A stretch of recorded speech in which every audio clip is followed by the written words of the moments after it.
Hello mga children! For today's video ay aking i-flex ang katas ng Japan since nung ako ay magtrabaho sa Japan. At ito ang kauna-unahan kong naipundar, itong apartment na to na 3 pinto lang. I think 1997 to na-build. Natira ako sa dulo. Ngayon yung kapatid yung lalaki nakatira sa dulo. At dito ay bali A, B, C. Ito ang pinakaluma ko ng naipundar kasi mas una pa yan dito sa aking bahay. Mas kauna-unahan kong naipundar itong 3 doors apartment bago ang aking bahay. At ito na nga, ito ang tricycle ng aking kapatid na lalaki, ang nag-iisang lalaki. At ito, ganito ang itsura po nito sa loob. At ito, habang wala pang nakatira ay aking nabidyohan. Pero ngayon po ay may nakatira na siya. Ito ay B. At bumili nga ako ng mga trash can, yung malalaking drum para sa mga basura. At ito ay 2 ang room. Ito yung unang room. May mga dikit-dikit na dinikit ng unang mga nakatira. Hindi na maalis. Pero yan ay dapat pinagbawal nga. Merong mga matitigas ang ulo. At ito yung pangalawang room. Ito. Ayan, medyo luma-luma na rin siya. Kasi ito, matagal na kasi siya. Then, ito yung kusina na medyo luma-luma na talaga. Pababago ko sana yung cabinet sa lababo. Kaya lang dapat may titira na kasi kaya hindi ko na nagawa. Ayan ay ko yung lababo, pinalinis ko. Kasi nagbabara daw. Pinaayos ko sa kapatid ko. Dito yung laundry pag naglalaba ka. At ito naman ang maliit na CR. May shower din siya. Balik naman tayo uli sa kusina. Ayan lang itsura ng kusina. Siguro pang lang to, pampamilya, dalawang anak siguro ganun. Pagka more than that na medyo masikip na kayo. Ito ay may 2 room pero hindi naman siya kalakihan. Ang aking parent dito ay only 3,500. Bali isa lang ang kanilang bakuran. Sama-sama sila sa bakuran na yan. So ngayon ay may nakatira na dyan mag-asawa. Isa ang anak. Tapos yung nasa letter C, yan ang C, may nakatira din dyan. Kapapanganak lang. At doon niya sa dulo ay aking kapatid. Doon po siya pinatira. At lumabas na tayo sa gate.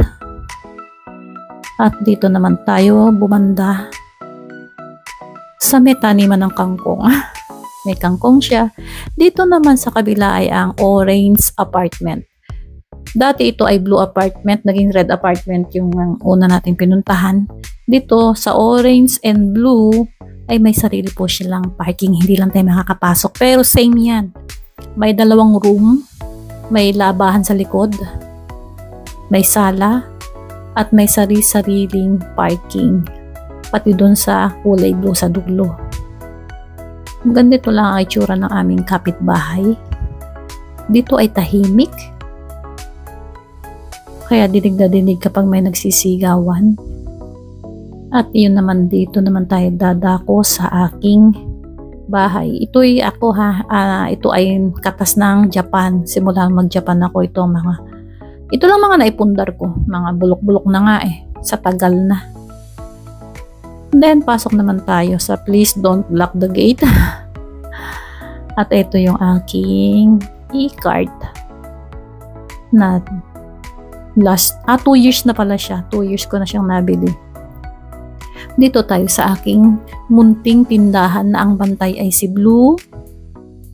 Siya ang pinagbabantay ko. Pag tumahol yan, alam ko nang may ibang tao. Dito yung mga binibili ko from Japan, mga konti-konti. May lababo siya, may sariling CR, at sarili ding kontador, at sa tubig yata parehas sa akin. Kaya hindi ko din siya maupahan. May umuupa sana dito. Pero hindi ko talaga pinaupahan kasi yung pinto ditong kabila ay sa gate mismo namin papasok. Wala nang privacy. Merong sira-sirang laptop. Hindi ko na nagagamit. May kaha. Na ewan kung magkano pa laman. May wifi router. May CCTV. Bali ang CCTV dito sa loob ay 2. Ito naman ay nakalock yung mga paninda natin. Nakalock naman siya.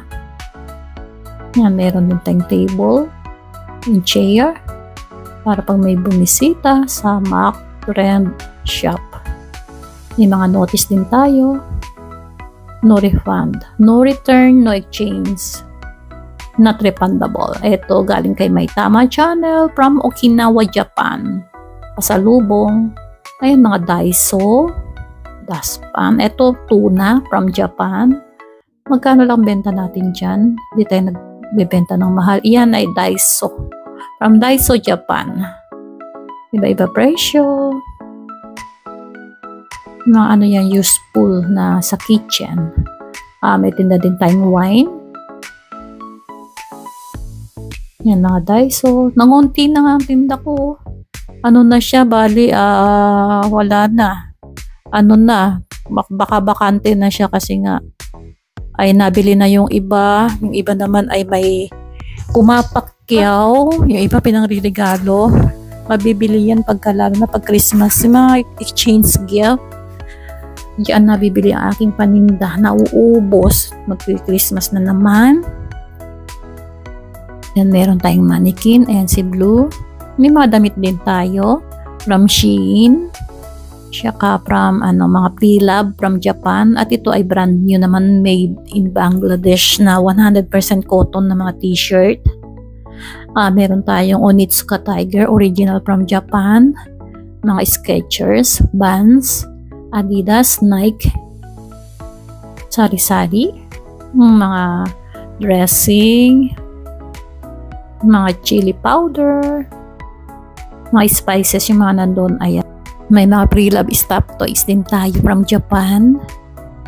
Malilinis pa siya. Ayan, iba-ibang tinda natin from Japan. Medyo nagkakaubusan na rin. Mga G-Shock, ayan, original yan. Mga Saudi Gold, Japan Gold. Legit po yan. Ayan ang bricks ni My Melody TV. Nilagay niya dyan. Yan mga display niya. Ayan, magkano lang yan? 30 pesos. I think may 60 yata. Yan, bricks. Ang cute-cute, diba? Ayan, mga perfume and inspired na perfume ni Macwell.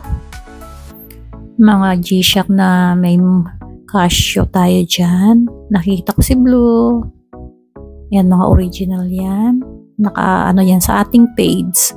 Yan, mga pamatak sa mata. Yan ay mabili. Mabili yan. Ayan yung mga lip balm. At ito naman yung mga UV na jacket. Para hindi ng init. Pang summer yan. Ito mga dresses. At yan ang ating mga nakasabit-sabit na mga may bag, may flowers. Gawa yan ni Maclaire, yung mga flower na yan. Mabenta din yan. Paubos na nga eh. Dami niyan dati. Ayan o, mga paninda natin, halos paubos na.